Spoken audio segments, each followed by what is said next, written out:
l'interprète de T'as le look, Coco, La Roche-Valmont était invité de Jordan Deluxe ce 8 mars sur C8. L'occasion de revenir sur ses relations avec Claude François dans les années 70.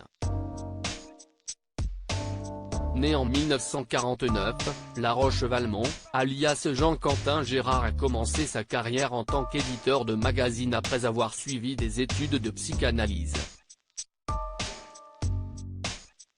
Mais face au succès dans la musique de plusieurs de ses proches, comme Hubert Félix Thiéfaine ou Jean-Patrick Capdevielle, il décide lui aussi de tenter sa chance et s'y est-il a sorti, en 1984, du tube français devenu culte, T'as le look, Coco qui lui apporte le succès.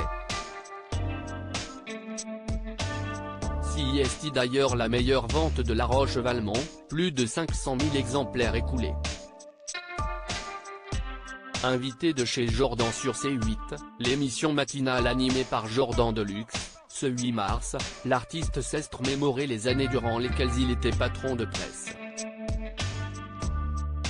J'ai créé des magazines sur les chanteurs.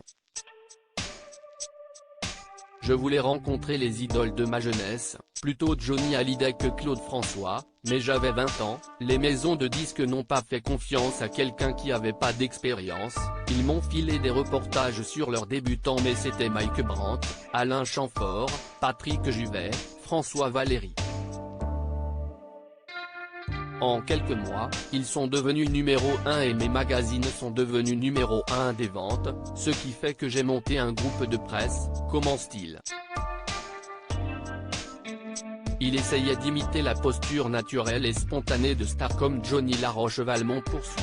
Claude François avait repéré, que sans grande compétence, j'avais réussi à monter des magazines et lui avait racheté Podium, nous avons été concurrents et il l'a fait avec un tel talent que, après que j'ai mis au dépôt de bilan à Je tendre et salut les copains, lui a vraiment été très fort. J'ai créé en 1973, Privé, et d'autres magazines.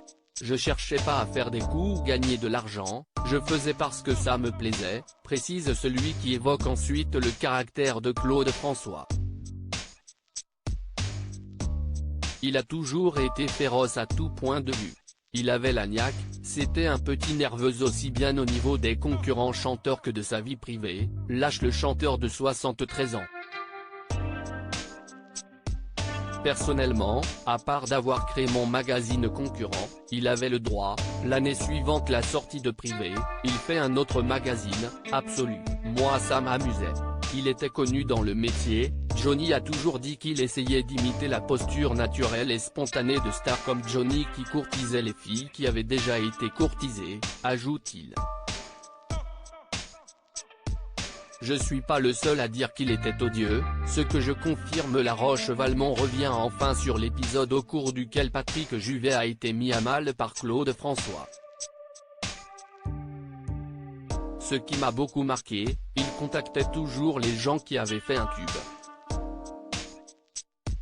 En 72 il a contacté Juvet qui allait faire ce qui est devenu le Lundi au Soleil. Claude François lui a demandé s'il pouvait chanter cette chanson, Juvet a refusé mais il a réussi à faire pression par l'intermédiaire de la maison de disques, ce qui fait que Patrick a fini par accepter, raconte la star des années 80. Je suis pas le seul à dire qu'il était odieux, ce que je confirme, il convoque Juvet, Patrick arrive et on lui demande de commencer à chanter, il chante et on le reconduit.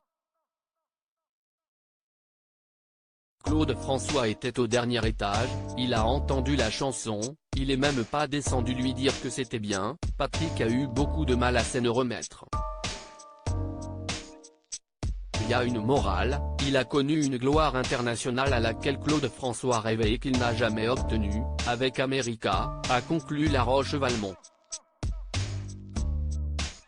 À lire aussi il était très coléreux, Michel Thor balance l'étonnante habitude qu'avait Claude François pour montrer sa rancune à ses choristes.